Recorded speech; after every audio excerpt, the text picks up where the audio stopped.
In this video, I'm going to show you how to copy text messages to clipboard and after then how to paste it into the other apps.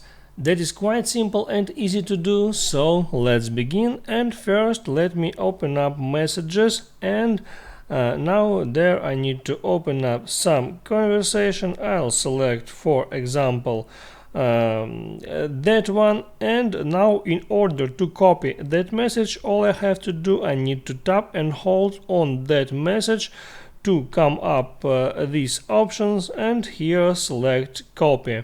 Now the text was copied and I can hop out messages, and now I can open up any other app.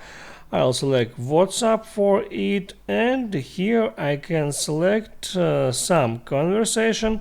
There, tap once in that text field and tap again to bring up ability to paste that content. Now I can hit paste, and you see that all the text was now pasted in that text field. Now I can send it to that user. That's how it works, guys. Hit the like button and don't forget to subscribe.